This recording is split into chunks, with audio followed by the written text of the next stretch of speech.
Hi hello అందరికీ. ఈరోజు ఈ వీడియోలో మా ఇంట్లో సండే స్పెషల్స్ ఏం చేశారని చూపిస్తాను రండి. మీరు కూడా లాస్ట్ వరకు స్కిప్ చేయకుండా చూడండి. ఎమ్మి different style chicken fry, different style tomato rasam ఎలా చేశాను అనేది మీరు చూడండి. తప్పకుండా నచ్చితే కామెంట్ చేయండి, సబ్స్క్రైబ్ చేసుకోండి, పక్కన బెల్ మీద ప్రెస్ చేస్తే ఆల్ అనే ఆప్షన్ వస్తుంది. ఆల్ అనే ఆప్షన్ కూడా టచ్ చేస్తే మీకు నేను కొత్త వీడియో పెట్టగానే వెంటనే నోటిఫికేషన్ వస్తుందండి. మీరు వెంటనే చూసేయచ్చు. మరి మరిన్ని మంచి మంచి రెసిపీస్, మంచి మంచి వీడియోస్ మన చెఫ్ ఫరో ఛానల్లో వస్తూనే ఉంటాయి. తప్పకుండా ఫాలో అవ్వండి. తర్వాత పాన్ పెట్టుకొని దానిలోకి స్టార్ ఫ్లవర్, దాల్చిన చెక్క, లవంగాలు, యాలకులు, అలాగే చిన్న జాజికాయ ముక్క, బిర్యానీ ఆకు వేసుకోండి. వేసుకుని 1 నిమిషం పాటు వేయించుకోండి. వేయించుకున్న తర్వాత తీసి ప్లేట్లో పెట్టుకుని పక్కన పెట్టేసుకోవాలి. తర్వాత నేను ఒక చిన్న గుంట గరిటెతోటి నేను 2 గరిటెలు అయితే ధనియాలు తీసుకున్నానండి. ధనియాలు తీసుకుని ఒక గుంట గరిటెతోటి ఒక గరిట జీలకర్ర వేసాను. ఇవన్నీ కూడా చక్కగా మీడియం ఫ్లేమ్లో పెట్టుకుని రోస్ట్ చేసుకోవాలి మాడకుండా. ఒక 5-6 జీడిపప్పులు కూడా వేసుకోండి. ఒక స్పూను పుచ్చగింజల పప్పు, ఒక స్పూను గుమ్మడి గింజలు వేసుకోండి. వేసుకుని ఇవన్నీ కూడా చక్కగా రోస్ట్ చేసుకోండి. చూడండి చక్కగా రోస్ట్ అవుతున్నాయి, మాడకుండా అన్నీ ఈక్వల్గా రోస్ట్ చేసుకోవాలి. కలుపుకుంటూ రోస్ట్ చేసుకుంటే మాడకుండా ఉంటాయండి.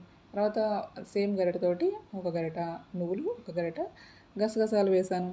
ఇవన్నీ కూడా చక్కగా వేయించుకోండి. స్టవ్ ఆఫ్ చేసేసేయండి. ఆ వేడితే సరిపోతుంది. నువ్వులు కానీ గసగసాలకు కానీ, లేకపోతే మాడిపోతాయండి. ఈ ముందుగా వేయించుకుని గరం మసాలా దినుసులు కూడా దీనిలో వేసేసుకొని ఒకసారి కలుపుకోండి.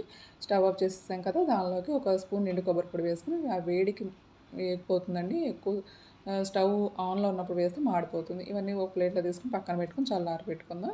తర్వాత ఒక బాండి పెట్టుకుని దానిలోకి తగినంత ఆయిల్ వేసుకోండి. 1 కేజీ చికెన్ అయితే నేను వండుతున్నాను. దానిలోకి దాల్చిన చెక్క, లవంగాలు, బిర్యానీ ఆకు, పచ్చిమిర్చి, కట్ చేసుకున్న ఉల్లిపాయ ముక్కలు వేసుకొని చక్కగా వేయించుకోవాలి.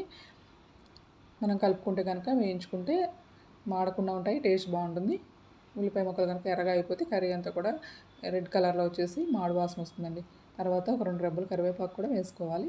చికెన్ ఫ్రైకి ఇలా కరివేపాకు వేసుకుంటే చాలా టేస్ట్గా ఉంటుంది. ఒకసారి ట్రై చేసి చూడండి.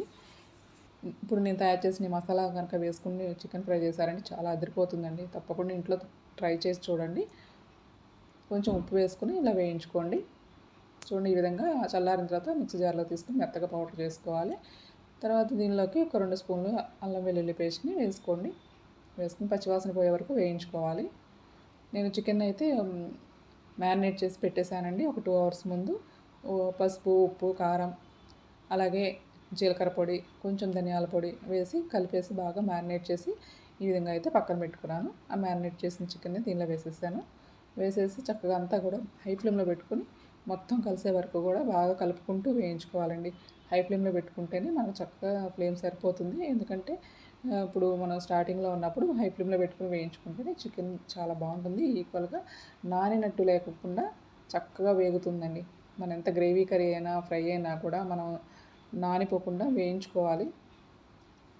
గ్రేవీ కూడా బాగా వేగిన తర్వాత నూనె పైకి వచ్చినప్పుడు మాత్రమే మనం అన్నీ వేసుకోవాలండి. చూడండి వాటర్ అంతా ఎగిరిపోయింది కదా, దానిలోకి ఒక టమాటా కూడా వేసాను.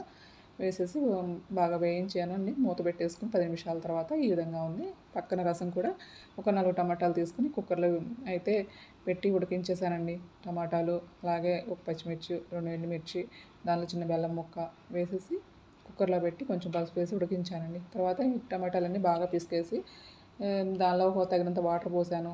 ధనియాలు, జీలకర్ర, పచ్చిశనగపప్పు, కందిపప్పు, పెసరపప్పు అన్నీ వేసి పచ్చివే వేసానండి. పచ్చివే అన్నీ వేసేసి మిక్సీ పట్టి ఆ రసంలో వేసేసాను. దాంతోపాటు పచ్చి కరివేపాకు కూడా వేసానండి. ఈ చికెన్ ఫ్రైలోకి అయితే మనం ముందుగా గ్రైండ్ చేసి పెట్టుకున్నాం కదండి పౌడర్, అది వేసేసాను. దాంతోపాటు ఒక గుప్పెడు పుదీనా ఆకులు వేసాను. చాలా టేస్టీగా ఉంటుంది.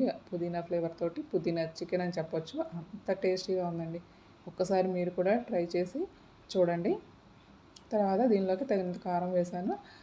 కారం అయితే కనుక మనం చూసుకుని వేసుకోవాలండి. ఎందుకంటే మనం ముందుగానే మ్యారినేషన్లో వేసాము, పచ్చిమిర్చి కూడా వేసాం కాబట్టి మనకి లవంగాలు, దాల్చిన చెక్క వీటిలో కూడా కారం ఉంటుంది కాబట్టి మనం చూసుకొని తగినంత కారాన్ని వేసుకుంటే మంచిది. ఉప్పు కూడా తగినంత ఉప్పును వేసుకోండి.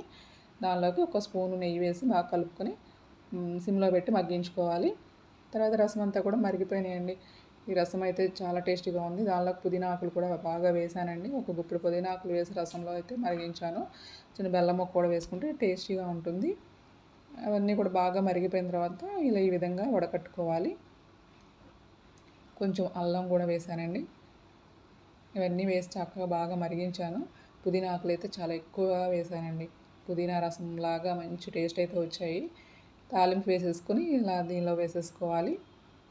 అంతేనండి, ఎంతో టేస్టీగా ఉండే రసం, ఎంతో ఎమ్మీగా ఉండే చికెన్ ఫ్రై ఈరోజు మా సండే స్పెషల్.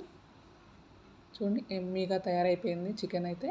రసం కూడా చాలా టేస్టీగా ఉన్నాయండి. మీరు తప్పకుండా ట్రై చేయండి, మీ ఫ్రెండ్స్ ఫార్వర్డ్ చేయండి. ఇలాంటి మరిన్ని రెసిపీస్ మన ఛానల్లో వస్తూనే ఉంటాయి. తప్పకుండా ఫాలో అవ్వండి చెఫ్ ఛానల్ని. Thanks for watching.